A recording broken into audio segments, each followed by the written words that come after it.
Rising from the highlands of northern Ethiopia stand rows of carved stone monoliths, some taller than a six-story building.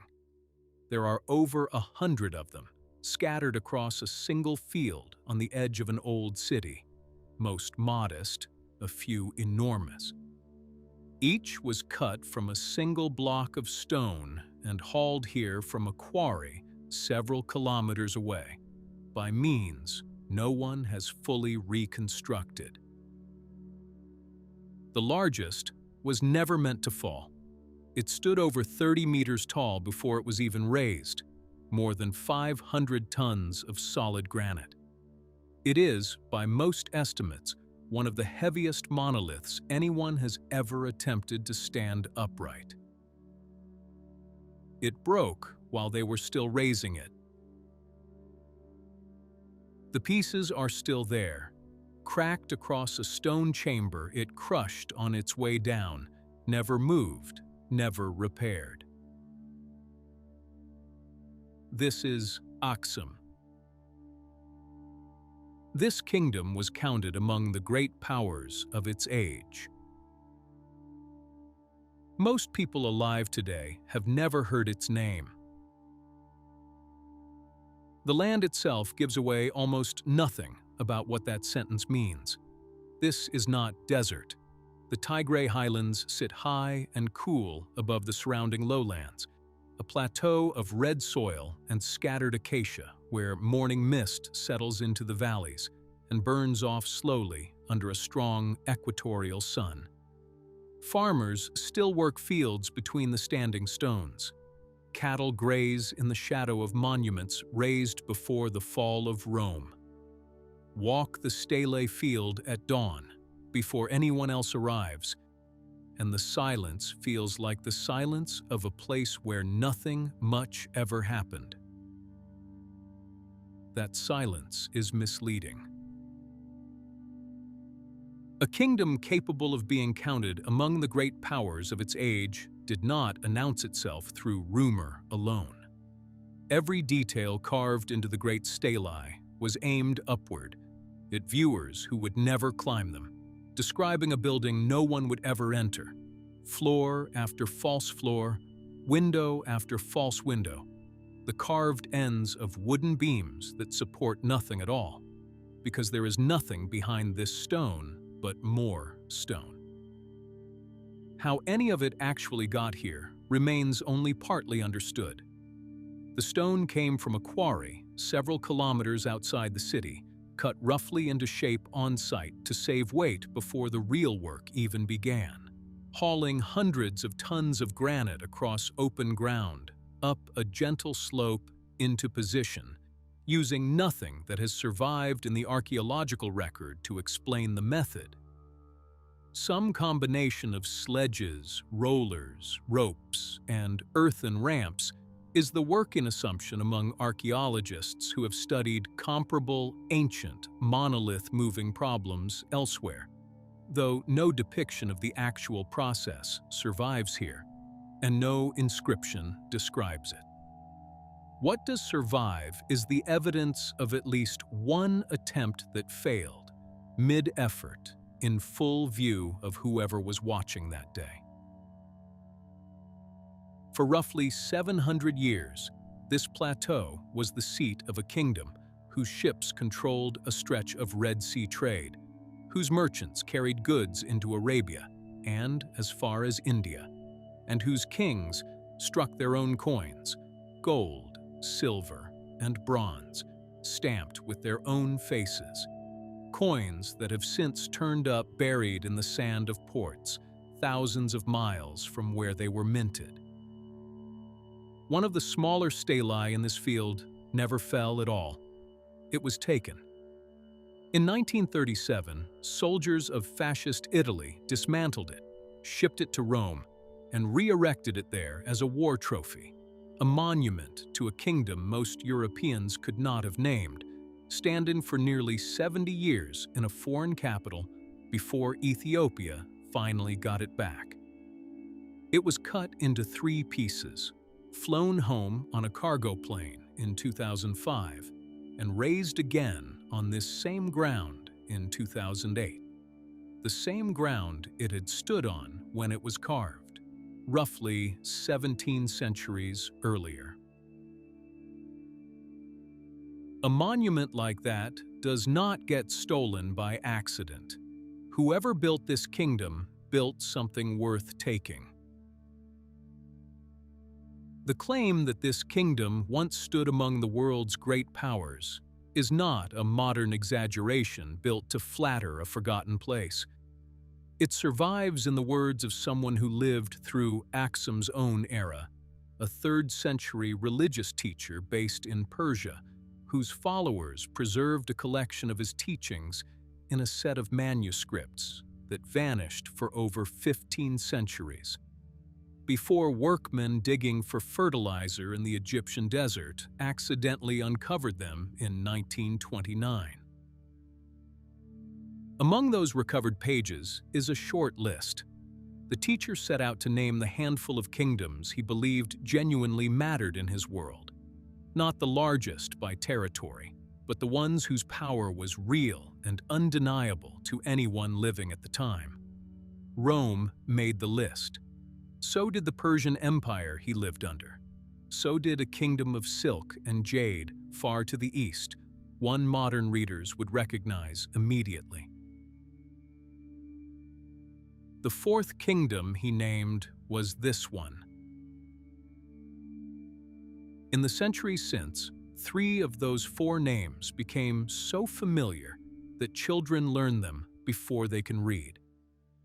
The 4th largely dropped out of the story, not because it left less behind, but because for most of the centuries that followed, the people writing that story came from the other 3. To understand how a kingdom on this particular plateau came to stand beside Rome and Persia in a contemporary's own accounting, you have to go back before the stele, before the coins, before the ships ever left port. To the older question this landscape answers first.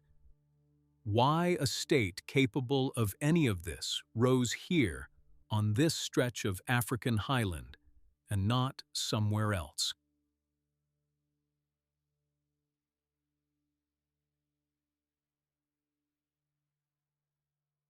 Before there was a kingdom of stele and coins and Red Sea fleets, this plateau was already old ground. By the early 1st millennium BC, communities in the northern Horn of Africa were farming this highland, barley, wheat, pulses, in a climate cool and wet enough at this elevation to support agriculture that would fail lower down in the surrounding lowlands. That elevation is the first hinge this story turns on. Height bought water, and water bought permanence. Trade was already reaching this region long before Aksum existed as a name. To the north, across the Red Sea, South Arabian kingdoms, literate, urbanized, wealthy from the incense trade, were in contact with these highlands closely enough that South Arabian script, gods, and architectural style show up in the region's oldest inscriptions and temple remains. For a long time, earlier scholarship took this as proof of something simpler than what actually happened. That South Arabian colonists had crossed the water and founded civilization here from nothing, exporting a finished culture to an empty stage. The clearest surviving monument from this earlier period sits at a place called Yeha, a short distance from where Aksum's capital would later rise. A tall stone temple stands there, its walls built from massive dressed blocks fitted together without mortar, in a style unmistakably borrowed from across the Red Sea. And it is older than almost any other standing architecture south of the Sahara. For decades, Yeha's temple was treated as evidence that this whole region's history began with outsiders. More recent excavation tells a less tidy, more interesting story. A local Horn of Africa tradition was already present and already developing before intensive South Arabian contact began. A farming, building, trading society, absorbing outside influence, not one manufactured by it. Exactly how much of what happened next was local innovation and how much was imported remains a genuinely open question among archaeologists working this period. The pre-Aksumite centuries are some of the least settled ground in the entire history of this kingdom. Any account that sounds too confident about exactly how one culture became the other is claiming more certainty than the evidence currently supports. Some inscriptions from this earlier period name a polity called Da-Mat, which older scholarship treated as a straightforward, unified predecessor kingdom to Aksum. More recent work is less certain that Da-Mat was ever a single centralized state at all, rather than a title or a looser confederation of communities sharing culture and trade without one central throne. Another example of how thin and contested the evidence for this transitional period actually is. What excavation at a site called Bieta Georgis, close to where Aksum's capital would later stand, does show clearly is an intermediate phase of settlement, Proto-Aksumite, neither fully continuous with the earlier South Arabian-influenced culture, nor yet the mature kingdom of Endubis and Ezana, bridging the older world of Yeha and the new one about to emerge around it. What is not in dispute is the outcome. By the time the first Aksumite kings appear in the historical record, sometime around the turn of the first millennium AD, this highland society was not starting from zero. It had several centuries of farming, trade, and monumental building already behind it. The platform this new, more ambitious state was built on top of. What made Aksum different from what came before it was reach. Roughly a day's journey east of the highland capital, down through a steep drop in elevation, lay the coast, and on it a port called Adulis. A merchant sailing the Red Sea in the 1st century AD could have picked up a Greek trading manual describing exactly what he'd find there. Ivory in quantity, tortoiseshell, a little gold, and a king inland who controlled it all. That manual survives. It's called the Periplus of the Erythraean Sea, written by an anonymous Greek-speaking merchant, and it is one of the earliest outside descriptions of a kingdom that would go on to outlast the Roman Empire that produced the document describing it. That document even names a ruler, a king called Zoskales, described bluntly by the anonymous Greek merchant who wrote about him as miserly, always wanting more, but otherwise upright, and educated enough to read Greek literature himself. Whether Zoskales governed the whole Aksumite realm or was more narrowly a local ruler based at the port is still debated among historians working from this single brief mention. Either way, he is the earliest named individual in this kingdom's entire history, a real person, however faintly sketched, standing at the very start of the written record. Through Adulis, this highland kingdom stopped being a regional power and became a participant in something much larger, a trade network that stretched from the Mediterranean to India, with Aksum sitting at one of its most valuable choke points. None of this required Aksum to invent trade, or writing, or monumental building from scratch. What it required was position, a highland capital close enough to a viable coast, and a coast close enough to the wider Red Sea world that whoever controlled both ends at once could tax, broker, and profit from everything moving between them. Plenty of societies in antiquity had one of those two ingredients. Very few highland African polities had both. That position did not happen by accident, and it would not last by accident either. What Aksum built on top of it, the coinage, the architecture, the reach into Arabia itself, is where this story goes next.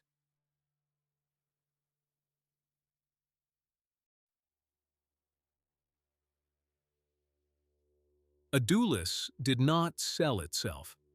Someone had to decide what left this coast, what came in, and who got rich in between. And the answer, for roughly 700 years, was the kings of Aksum.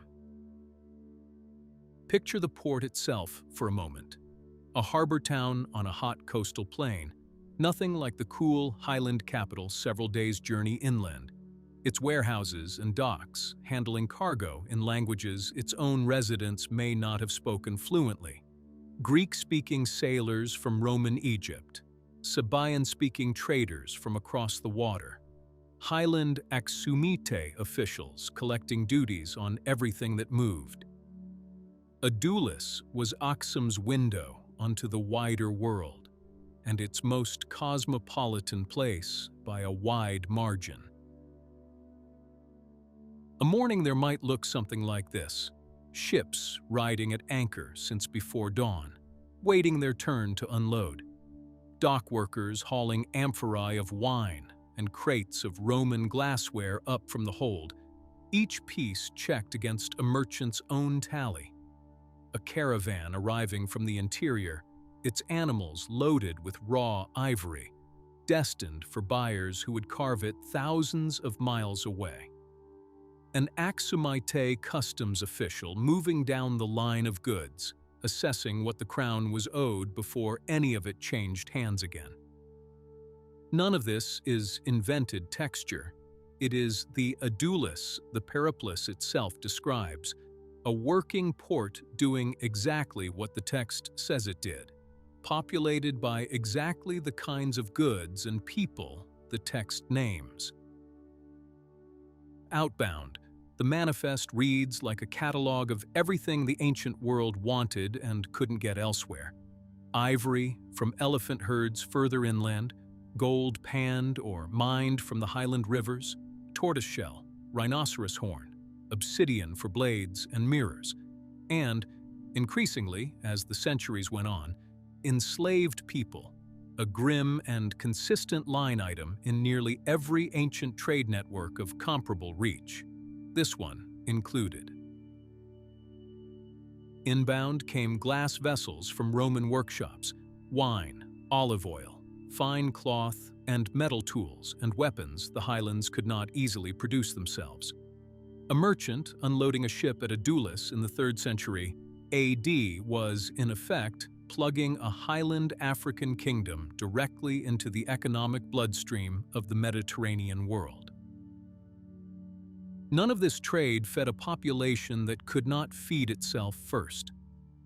Up in the highlands, away from the port and its foreign cargo, Aksumite farmers worked fields of barley and emmer wheat, grew legumes, pressed oil crops, and kept herds of cattle, sheep, and goat. An agricultural base solid enough to support a capital city, an army, a growing class of merchants and administrators, and the labor gangs who would eventually haul 500-ton stones out of a quarry. Trade made Aksum rich.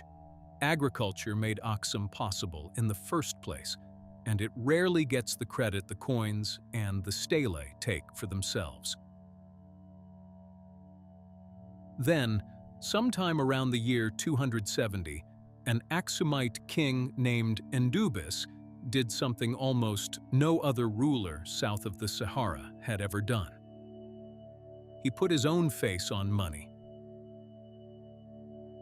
Gold, silver, and bronze coins, struck with his image and his title in a style clearly influenced by the Roman and Kushan currencies already circulating through the trade routes he controlled, but stamped as his own. not a copy of someone else's. The earliest of these coins carry their inscriptions in Greek, the language of Red Sea and Mediterranean commerce, a deliberate choice aimed at the widest possible audience of traders and foreign buyers who might hold one of these coins far from Aksum itself. That choice did not stay fixed.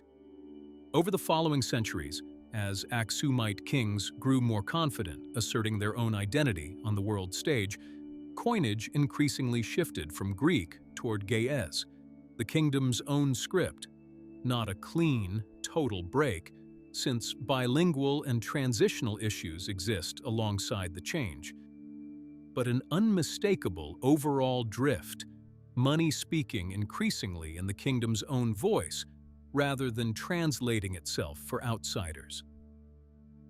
Denominations multiplied too. Gold coins for major international trade and smaller silver and bronze issues sized for everyday transactions, cheap enough that ordinary people, not just foreign merchants and the royal treasury, could have handled them. Later coinage carries its own small revolutions in wording as much as in image. Once Aksum's kings adopted Christianity, a turning point this story reaches shortly, their coins begin carrying explicitly religious phrases alongside the royal titles. Declarations of faith struck directly into circulating currency. A coin, unlike a stela planted permanently in one place, traveled. Every one of those religious inscriptions was a small, portable statement of Aksumite identity, carried into ports and markets the king himself would never visit. For roughly 3 centuries after Endubis, nearly every Aksumite king who followed struck his own coinage. Excavators have since pulled Aksumite coins out of the ground, not just at Adulis and the capital, but scattered across sites bordering the Red Sea and the Indian Ocean. Small, portable proof that this kingdom's money, and by extension its authority, traveled far beyond anywhere its armies ever marched. A coin is a strange kind of monument. It doesn't tower over a landscape the way a stela does. It fits in a closed fist. And yet, in some ways, it says something a stela cannot. That this kingdom expected to be trusted, transaction after transaction, by strangers who never once set foot in the Highlands where it was minted. None of this ran on trade and coinage alone. Recent excavation at a town called Beta Samati, roughly midway between the capital and the coast, has given archaeologists something rarer than another royal monument. A look at an ordinary Aksumite settlement going about its business. One part of the site holds a complex of stone rooms with clear evidence of daily economic life, food preparation, small-scale metalworking, glassworking, and evidence that goods moved regularly through the settlement. A second part of the same site holds something else entirely. An early basilica, one of the oldest church buildings yet found in the Aksumite world. Its floor yielding objects from both pre-Christian and Christian ritual practice mixed together. A physical snapshot of a society in the middle of changing its religion, not after the fact. Among the objects recovered from that basilica is a small gold ring set with a carved carnelian intaglio. A luxury object, not a farmer's tool. Evidence that whoever worshipped or administered from this building had access to long-distance trade goods most Aksumites never touched. Animal bones tell a similar story of layered wealth. One part of the settlement shows a diet built mostly around sheep and goat, ordinary and inexpensive. Another part shows a much higher proportion of cattle, a costlier animal to raise and eat, and a clear sign that not everyone at Beta Samati lived the same life. Coins turn up throughout the site as well, not as royal propaganda locked in a treasury, but as ordinary things people used to buy and sell from each other, far from any palace. None of this happened without someone managing it. Aksumite kings, governed through a layer of provincial officials and local rulers who answered upward to the crown, a system flexible enough to absorb conquered or allied territory, from the Beja lands to the north to, eventually, Himyar across the water, without requiring every province to be remade in Aksum's own image. Inscriptions occasionally name these subordinate rulers directly, a rare glimpse of an administrative structure that otherwise left little written record of how it actually functioned day to day. The workshops themselves produced more than coins. Aksumite craftsmen worked ivory into carved decorative panels and small luxury objects, blew and worked glass into vessels that show clear technical debts to Roman glassmaking traditions, even as local forms diverged from them, and cast bronze and iron tools and fittings for a kingdom that needed both farm implements and weapons in quantity. None of this reached the scale or fame of the great stone monuments. All of it was necessary to build them. This is not the daily life of clay tablets and painted pottery that some other ancient societies left behind in abundance. Aksum did not leave that kind of record. What it left instead is a portrait of infrastructure: ports, coinage, workshops, storage, administration. The machinery that made a kingdom capable of the things it's actually remembered for. The stele, the conquests, the conversion still to come. That machinery needed someone to run it, and the king who inherited it more than a century after Indubis first struck his coins would use it to do something no Aksumite ruler had done before, something that would end the very tradition of stele building this kingdom had spent centuries perfecting.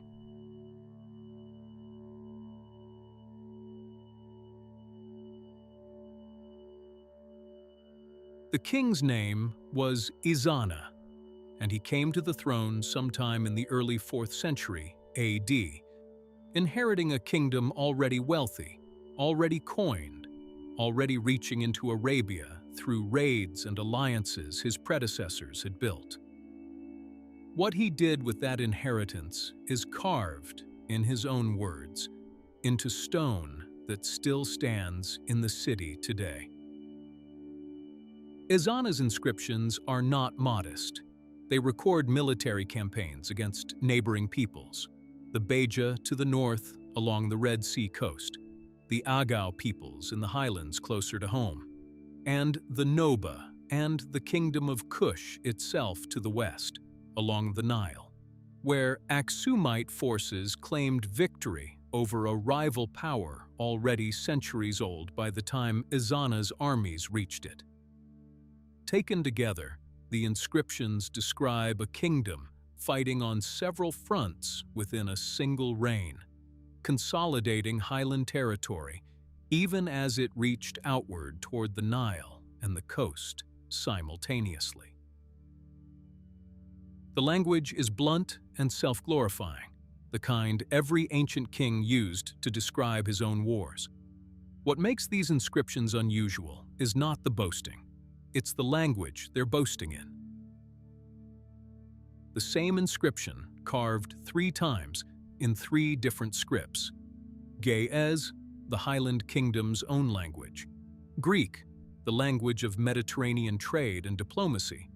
And Sabaean, the script of the South Arabian world across the water. A king who expected to be read by his own people, by Greek-speaking merchants and officials, and by the literate world of Arabia, all at once on the same stone.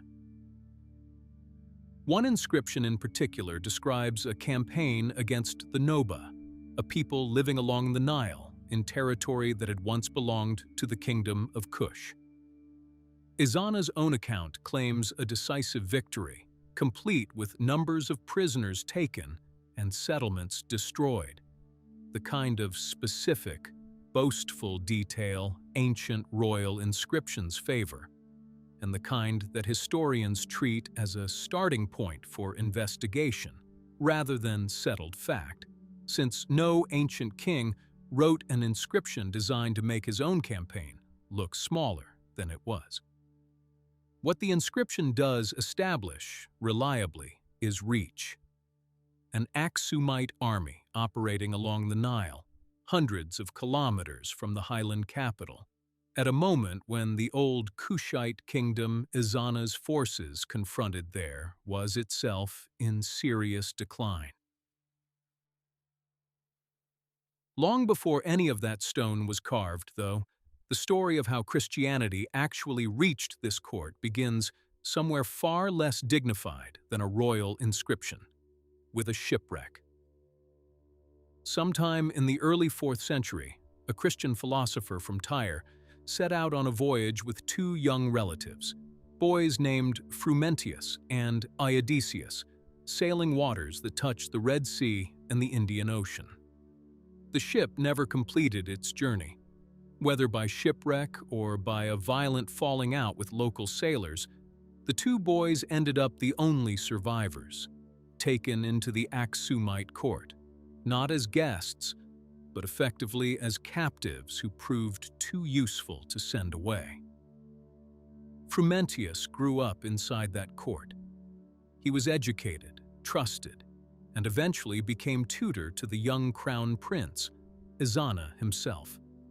When the old king died and Ezana was still too young to rule alone, Frumentius served the royal household through the regency, quietly using his position to protect and encourage the small community of Christian merchants already passing through Aksum's ports, men who had, until then, practiced their faith without any real institutional support in the kingdom. When Ezana came fully into his own as king, Frumentius eventually traveled to Alexandria, seeking a bishop to formally establish a Christian church in Aksum. The man he petitioned was Athanasius, the Patriarch of Alexandria, one of the most consequential churchmen of the entire 4th century, a central figure in defining Orthodox Christian doctrine against the Arian controversy that was splitting the wider Christian world at the time. Athanasius's decision was direct. Rather than send someone else, he ordained Frumentius himself as bishop and sent him back to Aksum to do the work in person.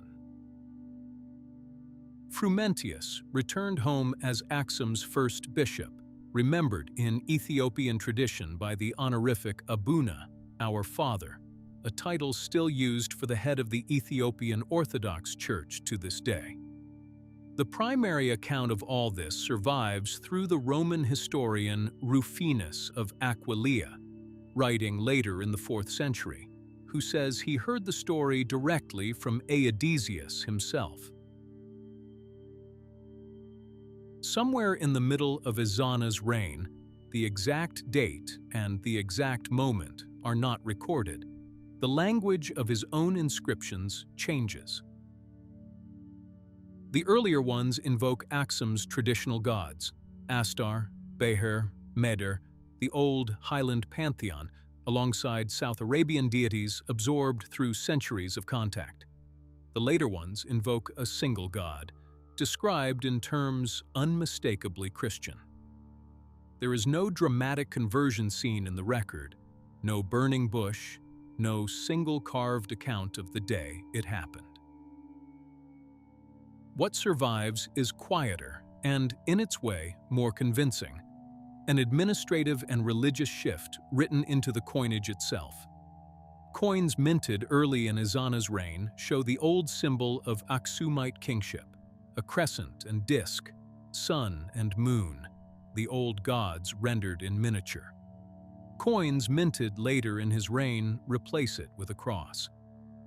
It is among the earliest surviving physical evidence anywhere in the world of a ruling monarch adopting Christianity and broadcasting that choice on his own currency. The consequences reached further than religion alone. For centuries, Aksumite kings had marked their own deaths and the deaths of their predecessors by raising towering carved stelae over royal burial chambers. The same tradition that produced the 500-ton monolith that broke while being raised, the one still lying where it fell. After Ezana, the tradition of raising monumental royal stelae appears to end. Christian burial practice, and eventually church building, replaces 1,000 years of monumental stone raising within what looks, from the archaeological record, like a single reign or close to it. The reason is not simply that a new religion arrived and old customs politely stepped aside. The stelae had never been decoration. Every false door and false window carved into their faces, every imitation of a multi-story building rising toward a rounded top are widely interpreted as representing something specific, even if not every detail of the symbolism is fully settled. A home for a royal spirit in the next world, built in stone because permanence mattered to a belief system organized around powerful ancestors watching over the living. Christianity brought a different account of what happens after death entirely, one where salvation, not a monumental house for the dead, was the point, and where the appropriate structure to build was a church for the living to worship in, not a tower for a king to occupy afterward. The stonework itself did not disappear. The same highland stoneworking tradition that could quarry, shape, and raise 100-ton stelae would, centuries later, carve entire churches directly out of mountainsides. What changed was not the craft. It was the question the craft was being asked to answer. A kingdom that had spent centuries building upward, in stone, toward the sky, redirected all of that ambition toward something else entirely. The Church of St. Mary of Zion, in the heart of the old capital, would come to hold the most important claim in the entire history of Ethiopian Christianity. That it houses the Ark of the Covenant itself, carried out of Jerusalem and kept safe in these highlands ever since. Whether that particular claim can be verified by outside evidence is a separate question. The historical record cannot settle, but the belief itself and the church built to hold it are as real and consequential to Aksum's legacy as anything carved on Ezana's stone. Conversion at the top of a kingdom does not automatically mean conversion throughout it, and the archaeological record bears that out. Excavations at sites like Beta Samati show older, non-Christian ritual objects continuing to turn up alongside newer Christian ones for some time after Ezana's reign.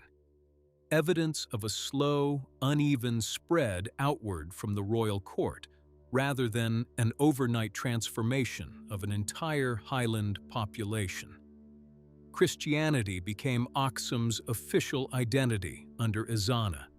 It took considerably longer to become everyone's.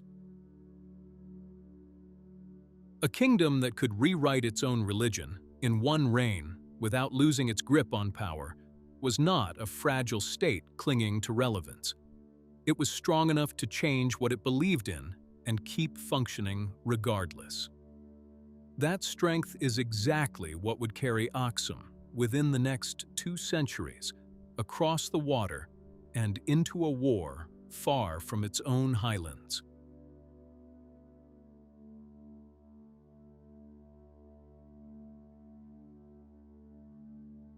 By the 6th century, Aksum's reach across the Red Sea was no longer occasional. It was policy. On the Arabian side of the water sat the kingdom of Himyar, in what is now Yemen, wealthy, literate, and, under a king known to history by his epithet Du Nuwas, ruled by a monarch who had converted to Judaism and turned that conversion into a campaign against Himyar's Christian minority.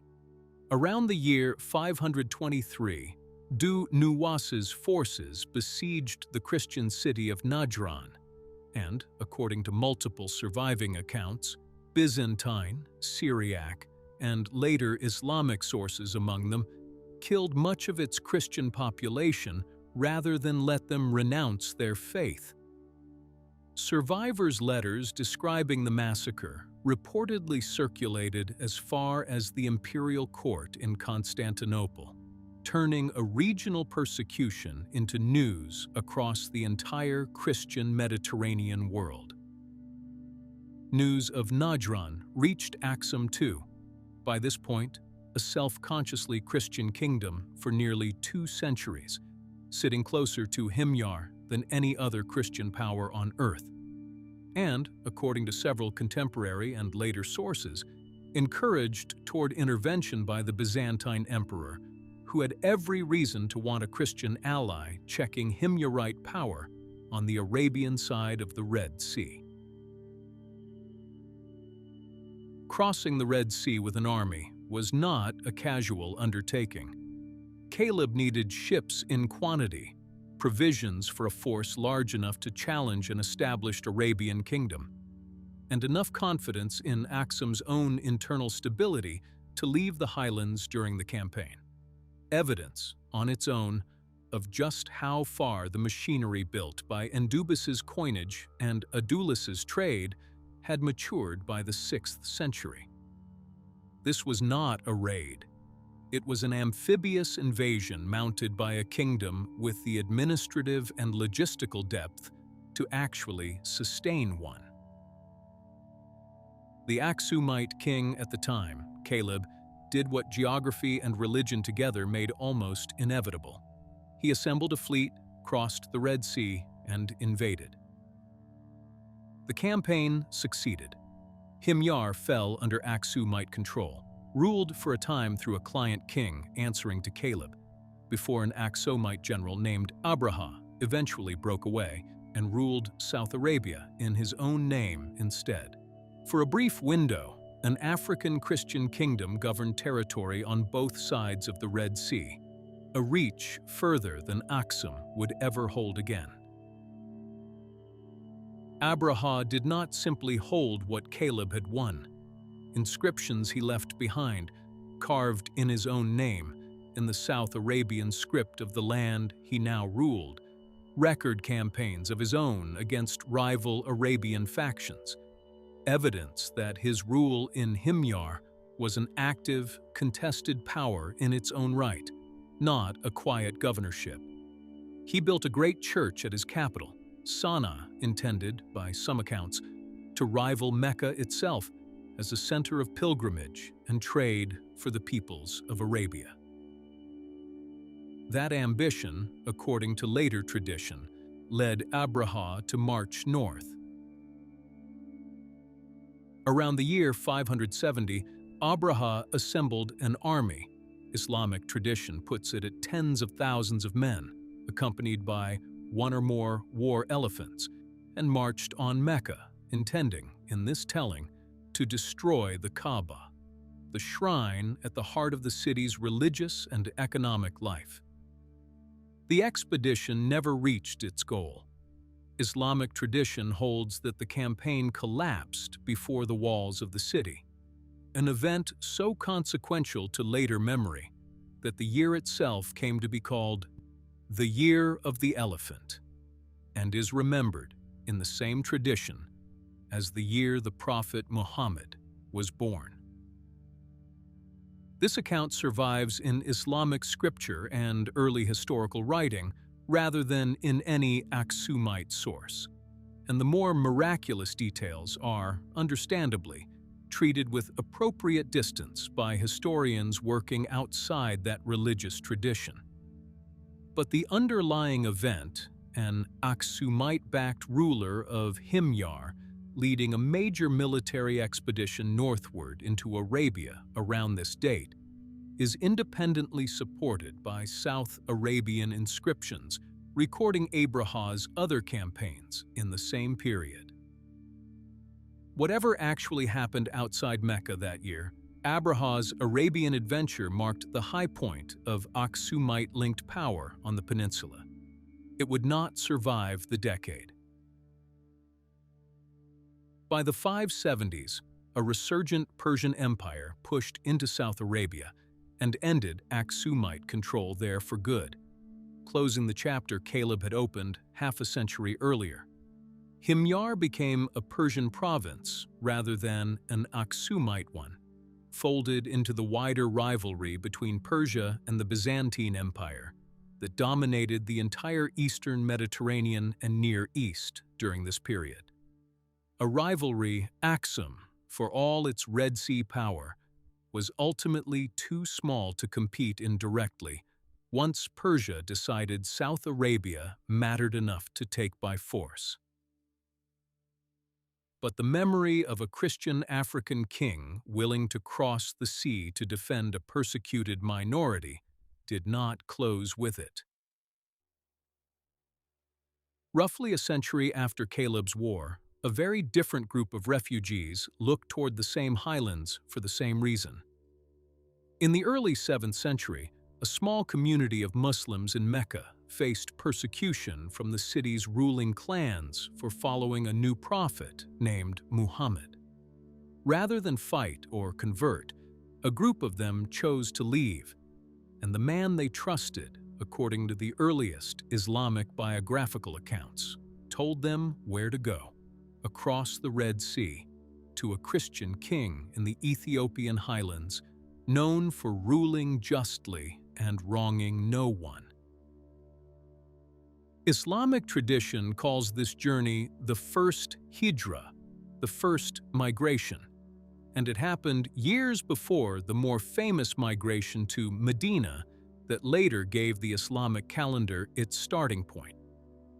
The Aksumite king who received them, remembered in Islamic sources by the honorific Negus or Najashi, is said to have refused delegations sent from Mecca demanding the refugees be handed back, and to have granted them safety for as long as they needed it.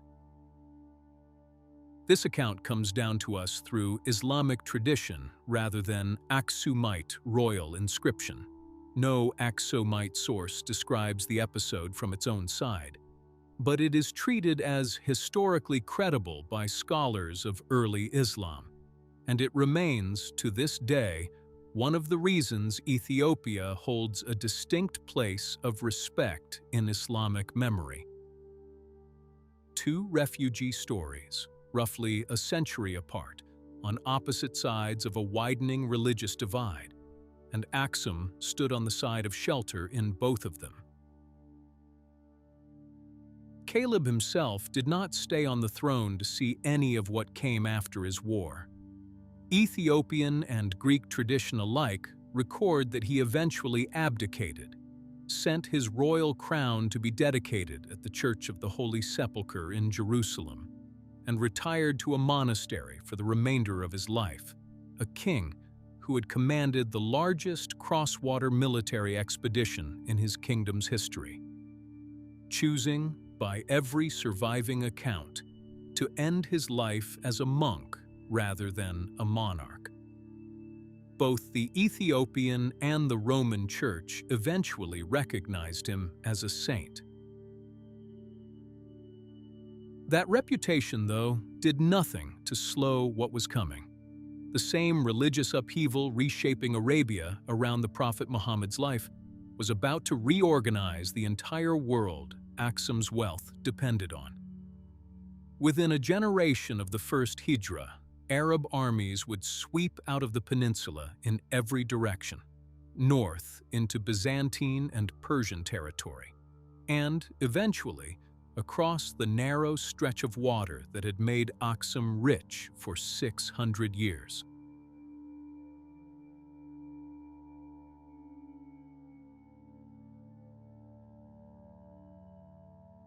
The ships that had made Aksum rich were the same ships that made it vulnerable. Within a few decades of the first Hijra, Arab control of Red Sea trade routes was reshaping the entire commercial world that had sustained Aksum for centuries. Later, Arabic tradition holds that an Arab fleet attacked Adulis itself around the year 641. The port that had connected this highland kingdom to Rome, to India, to the world beyond its own mountains for 600 years. Though that specific episode rests on sources compiled well after the fact, and historians treat the precise event with some caution, even as the broader outcome is not in doubt.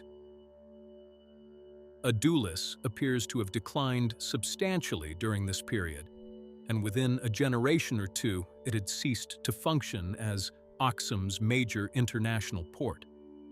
The trade that had built the coinage and the workshops began to dry up at the source. There was no single catastrophe, no sacking of the capital, no final battle that ends the story cleanly. What happened instead was slower and, in its way, harder to narrate. Over the following centuries, the political center of gravity in the Highlands drifted south and inland, away from a coast that no longer paid the way it once had.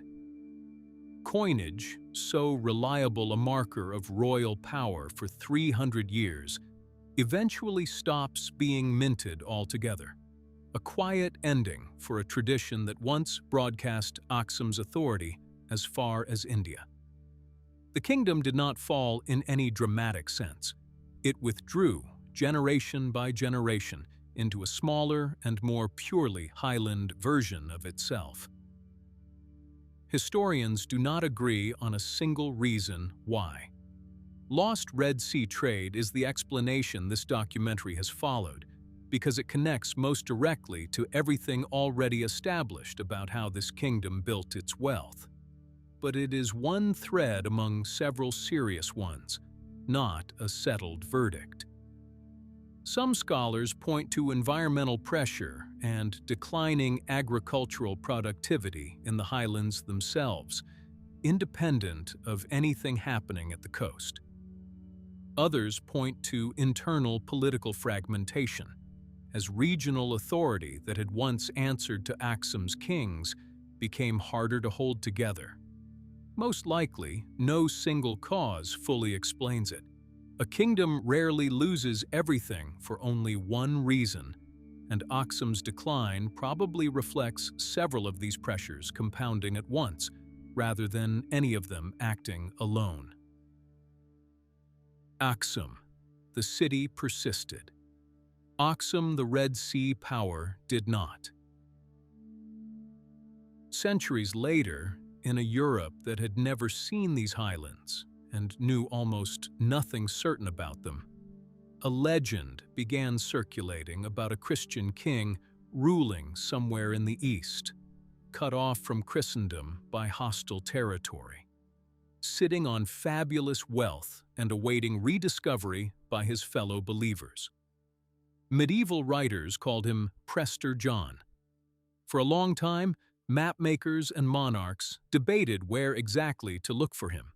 Central Asia, India, and eventually, increasingly, the highlands of Ethiopia, as European travelers and envoys began making real contact with the Christian kingdoms that had grown out of Aksum's old territory. The legend was never really about Aksum specifically, but it survived in part because there really was a Christian kingdom in that part of the world, older and more consequential than most of Europe realized, and someone, eventually, had to be that kingdom in the story people already wanted to tell. Inside Ethiopia itself, Aksum's memory took a different shape. Later ruling dynasties, centuries removed from Aksum's actual power, traced their legitimacy back through it, claiming descent from a union between the biblical King Solomon and the Queen of Sheba, a lineage recorded in a text called the Kebra Nagast, the Glory of Kings. Whether that lineage reflects real royal descent or a later dynasty borrowing an old kingdom's prestige to justify its own rule is a question historians continue to debate. What is not in question is the practical afterlife it produced. For centuries after Aksum's political power had genuinely moved elsewhere, Ethiopian emperors kept returning to this specific ground to be crowned, a coronation ritual that outlived the empire it was built to honor, performed on stones laid down by a kingdom that no longer existed in any meaningful political sense. That impulse toward monumental stone building did not vanish along with the kingdom that invented it in these highlands. Centuries after Aksum's political collapse, a later Ethiopian dynasty carved an entirely different kind of monument out of solid rock at Lalibela, further south. A complex of churches cut downward into the earth rather than raised upward toward the sky, but built by people working in direct cultural continuity with the Highland Christian tradition Ezana had established. The stelae stopped rising at Aksum. The instinct that raised them did not disappear with them. Modern Ethiopia has never fully let go of that inheritance either. Aksum's stelae field, its church, and the surrounding archaeological landscape were inscribed as a UNESCO World Heritage Site in 1980, formal international recognition of a claim Ethiopians themselves had never really needed convincing of, that this ground, more than any other in the country, marks one of the clearest visible beginnings of Ethiopia's historical tradition. The church calendar, the coronation traditions, and the idea of Ethiopia as one of the world's oldest, continuously Christian states, all of it traces back, one way or another, through Aksum. A place can lose its power and keep its authority. Aksum is one of the clearer examples of exactly that. Much of what is known today about the stele field itself, its exact layout, the true scale of the fallen giant, the weights and heights now cited by archaeologists, was not systematically documented until a German expedition arrived in the Highlands in 1906 and spent months surveying, measuring, and mapping the field in detail for the first time. Before that expedition, Europe had rumors, travelers' sketches, and legend. After it, Aksum had something closer to a scientific record. One more layer added to a site that had already spent 1,000 years accumulating stories about itself before anyone measured it properly. Walk the Stele field today, and the fallen giant is still there. The same broken monolith that cracked while being raised, never moved in over 1,000 years, lying across the stone chamber it crushed on its way down. Tour groups photograph it. Farmers still work the fields around it. The stone taken to Rome in 1937 stands re-erected nearby, back on the ground it was carved for, as if the theft and the return were simply one more chapter this landscape absorbed and outlasted.